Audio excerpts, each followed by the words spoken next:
अस्सलाम वालेकुम दोस्तों, कीअं आहियो तव्हां सभु। उम्मीद आहे त तव्हां सभु बिल्कुलु ठीकु ठाक ऐं मज़े में हूंदव। दोस्तों, सिंध जी मशहूरु अदाकारा अस्मा भुट्टो। दोस्तों, अस्मा भुट्टो सिंधी मीडिया खे हमेशह जे लाइ अलविदा चई छॾी आहे। जी हाँ दोस्तों, अस्मा भुट्टो पंहिंजे हाल ई बयान में ॿुधायो आहे त मां हमेशह जे लाइ सिंधी मीडिया खे अलविदा चई रही आहियां। दोस्तों, अस्मा भुट्टो पंहिंजी राज़ ख़ुशीअ सां सिंधी मीडिया खे छॾे रही आहे। हुन पंहिंजे बयान में चयो आहे त मां सिंधी मीडिया में ॾुख बि ॾिठा आहिनि त सुख बि ॾिठा आहिनि। काफ़ी माण्हू तमामु जल्दी बदिलजंदे बि ॾिठा आहिनि।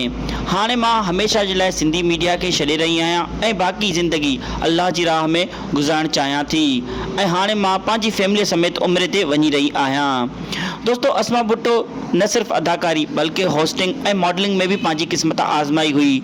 दोस्तों, अस्मा भुट्टो तमामु बहितर खां बहितर कमु ॾिनो आहे सिंधी मीडिया में। दोस्तों, अस्मा भुट्टो सिंध जी हिकु सुठी ऐं बहितरीनु अदाकारा आहे जंहिं पंहिंजे अदाकारीअ सां तमामु वॾो नालो कमायो आहे। दोस्तों, अस्मा भुट्टो पूरी सिंध में तमामु घणी मशहूरु आहे।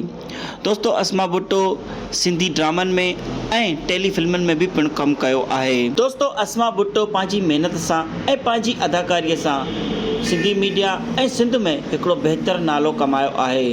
दोस्तों, अस्मा भुट्टो जो ही पंहिंजो ज़ाती फ़ैसिलो आहे सिंधी मीडिया खे छॾण जो, जंहिं ते कुझु माण्हू तनक़ीद करे रहिया आहिनि त कुझु इन खे सुठो अमल सम्झी रहिया आहिनि। दोस्तों, तव्हां इन खे कीअं था सम्झो, असांखे कमेंट्स करे ज़रूरु ॿुधाइजो।